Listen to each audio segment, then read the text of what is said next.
Good afternoon and welcome to our next episode of Beyond the Battlefield, Stories of Mountain and Air, a podcast that delves into the diverse and compelling careers of Vermont Guardsmen. I'm Senior Airman Emily Sorrell with the 158th Fighter Wing. In this series, we're exploring the unique experiences, challenges, and insights of men and women who have dedicated their lives to serving their country 1 week in a month, 2 weeks a year. This week, we're talking with Master Sergeant Chris Bohan. He's a member of the maintenance squadron from the fabrication shop at the Vermont Air National Guard. How you doing today? I am living the dream. Well, thank you for being here. Yes, no problem. I understand you have to go to work after this. I do. Super fun, super fun. Yep. So you work over in the fabrication shop, right? Yep. So can you tell me kind of what made you decide that you want to serve in the Vermont Air National Guard with this particular career? I know it's kind of forming into something else. Yeah. But yeah, I graduated high school, and I really just wasn't a big fan of going to school. Didn't want to go to college. I was working in a lumber yard, and just really wasn't for me. Mm-hmm. The pay and the long hours. And I remember calling my grandfather up. He was a retired chief in the Air Force. And I said, I'm thinking about joining the military. And he goes, got to join the Air Force. It's the best branch, right? Absolutely. And I said, well, I think when I was a junior or senior, I did my ASVAB for the Army. And I was like, I really would rather not retake it. And he's like, I don't think you have to. I'm like, all right. So I called an active duty recruiter and was looking at jobs. And I still was on the fence if I wanted to go active duty, Air Force. And then I talked to my grandfather again that night and said, they want me to do security forces or crew chiefs. And I was looking it up, and I just don't know if that's really something I want to do.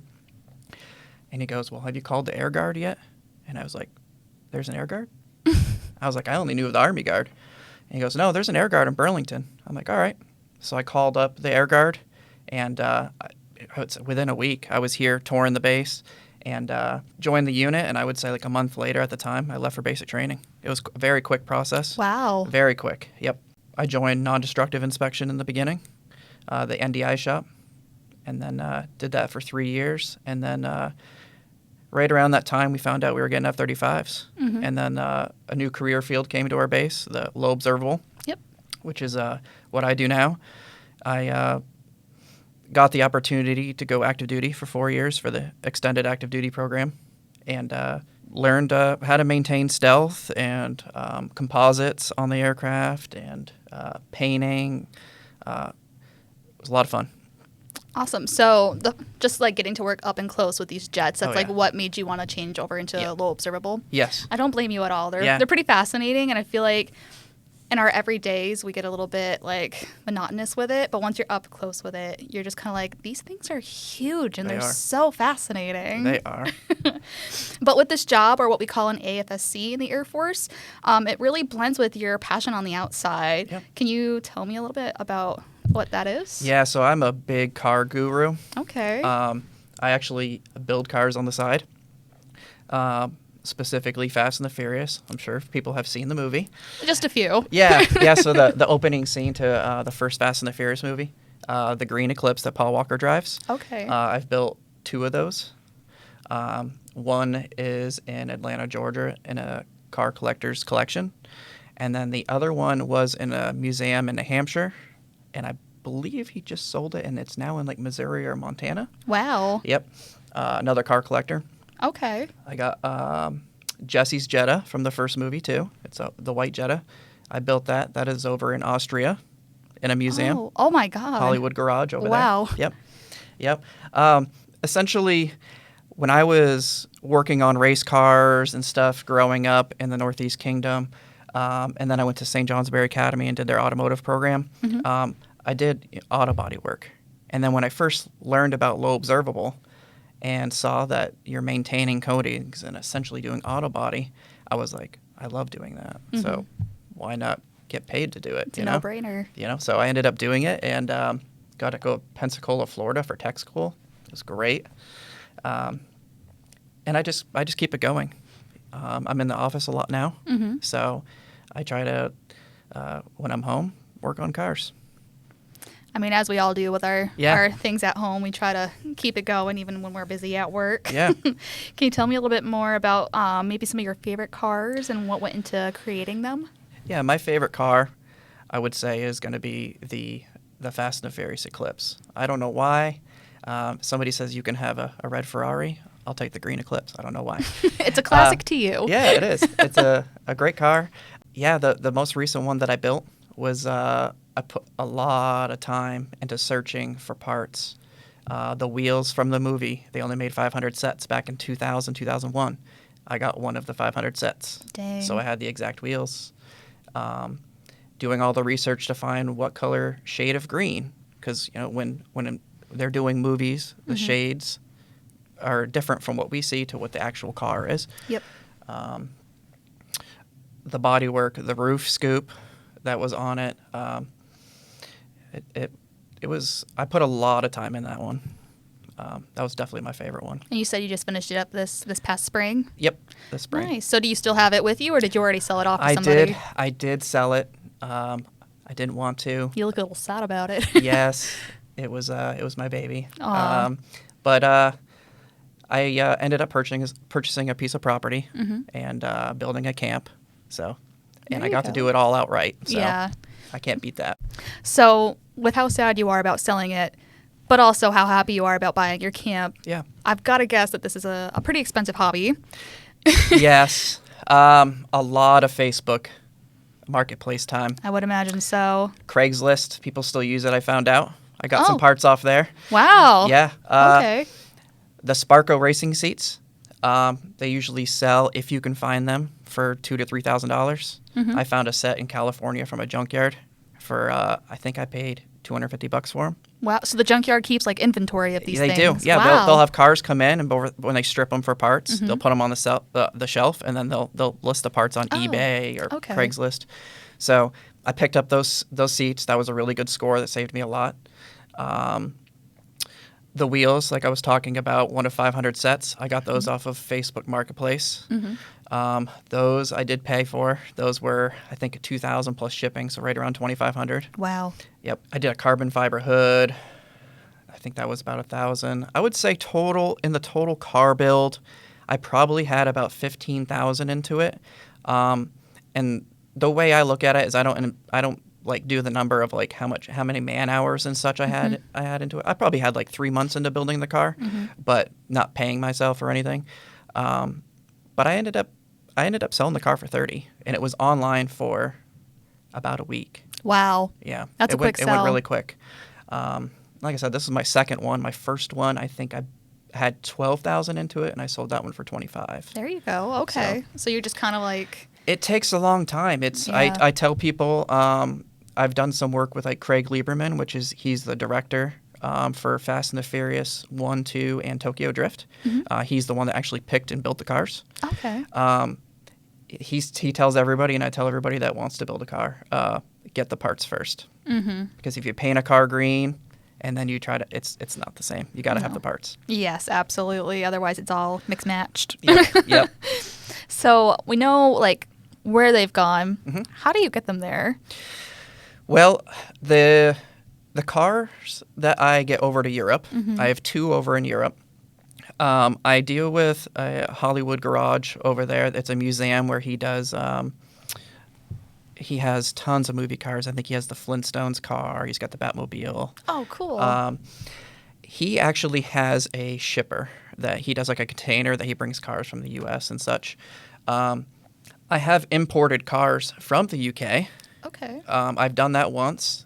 That wasn't too bad, actually, surprisingly, and the shipping wasn't bad. But I haven't shipped myself a vehicle overseas. Okay, got Yeah, ya. they came and picked it up with a semi in the middle of the night. It always seemed to be. It's on their time. Yep, when I have to work in the morning on day shift, Oh. and then it was gone. Wow. And then about a month or 2 later, I see it rolling out of the container. So it definitely takes a while. Wow. Yeah.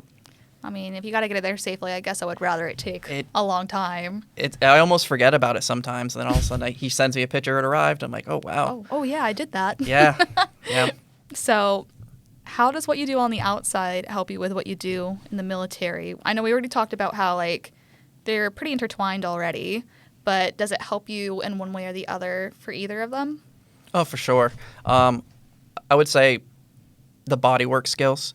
One of the biggest things that is important with low observable is when you're doing the LO coatings, the radar absorbent coatings, is flushness and smoothness. When I'm doing the body kits, the movie cars, I do a lot of fiberglassing and Bondo to mold and to taper stuff in so you don't see things, and sanding and contours, and it's just like what we do on the F-35. Different coatings and adhesives, but they're doing the same thing for the most part. And that is an artwork in itself.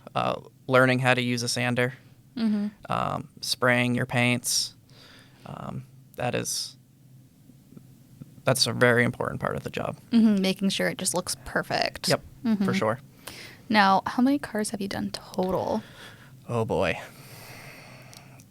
I'm going to go with, I had a 95 Toyota Supra, the famous orange Supra from the first movie. That was my first one that I imported from the UK. Number 2 was a 97 Mitsubishi Eclipse that I did a Fast and the Furious on. Number 3, I did a Mitsubishi Evo that was yellow. That had big plans to be a Fast and the Furious build. And then when I went to go get it inspected so I could drive it around legally, the shop bought it off me. They wouldn't let me leave. Really? Yep. Wow. Yep. Number 4 was Jesse's Jetta. Okay. I bought that car with a blown transmission and a blown motor.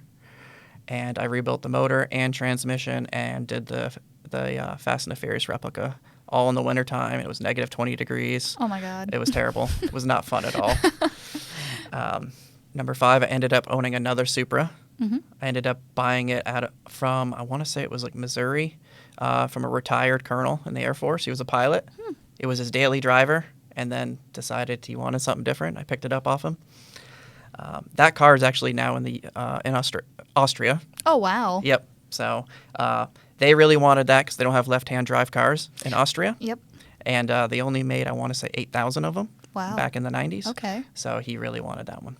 And then my last car was the Fast and the Furious Eclipse I just finished up. Wow. So quite a few already. Quite a few, and there's going to be more to come. I just got to finish up the property. Jeez. So it looks like you could like really just turn that into like a side hustle to a full-time job if you wanted for sure. to. Yeah. Yep. So why do you stay in as like a full-time Green Mountain boy at the Vermont Air National Guard? So I have 13 years in Okay. right now, and then I have 10 years AGR in right now. The benefits.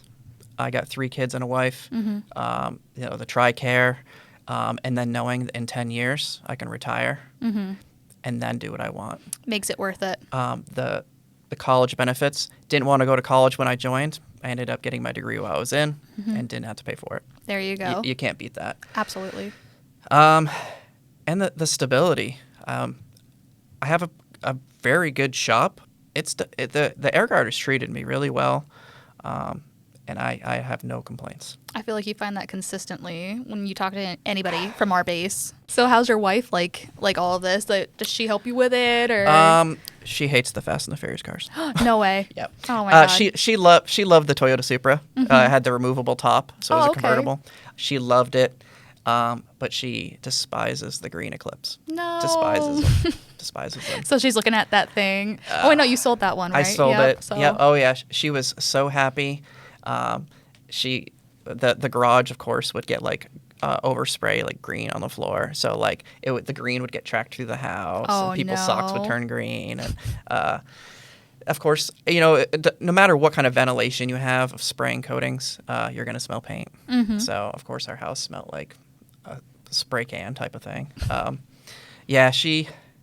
And I'm out in the garage long hours trying to get this, spending my weekends, and so. She's excited that I don't have a car right now, but it's going to happen again. But right now is the family time. We got the camp. Yep. So.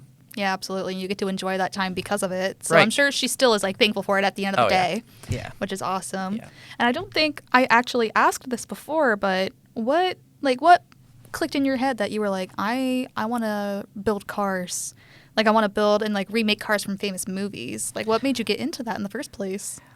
I remember, I think I was on Facebook and I saw somebody recreating a movie car, and I was like, I never really thought of that. because I've always wanted a green eclipse. And of course, movie cars, the actual movie cars, I think there were 7 green eclipses. They all go over 100 grand. Wow. And I was like, I bet I can build one of those. And I ended up, I think I went on YouTube, and somebody made a video of building a Fast and the Furious car. And I was like, I'm going to do that. I tell everybody, YouTube University, that's where it's at. I love YouTube. You can learn anything. Yeah, I'll tell you, the YouTube definitely saved me a lot doing some of the builds. And I remember watching it, and I said, I think I'm going to do this. And ended up buying a cheap Mitsubishi Eclipse in the beginning and just slowly getting some of the parts. And I just couldn't believe, like, $3,000 for wheels? Come on, it's from the 2000s. Well, there's a reason. Yeah. Everybody, for some reason, knows that those wheels were on the Eclipse in the movie. So I would just gather parts, and then I said, wow, I have all the parts, and I'm $10,000 invested. I have to paint it now. Yeah. I have to do it. So, yeah, I would say that's kind of how I started. I just remember seeing somebody doing it. I was like, I never thought about doing that. That's pretty cool. It is really cool, honestly. Yeah. And I'm like, it's so awesome to be able to, like, sit down and talk to somebody. I mean, cars aren't something that, like, I particularly know a lot about, but it's cool to sit here and learn about it from you and, like, learning from your passion. Honestly, like, that's what makes it interesting. And I thank you today for, like, coming and sitting down and telling us about it, honestly. Yeah, no, I really appreciate you having me. It's cool to talk about it. It is. Yeah. Well, thank you so much for talking to us today. I'm going to let you get off to work and do your thing. Yeah, I appreciate it. Thank you. Yeah. Anyway, thank you so much for listening to Beyond the Battlefield. We're glad you joined us as we tell the stories of the men and women who serve and protect home and abroad. I'm Senior Airman Emily Sorrell with the 158th Fighter Wing.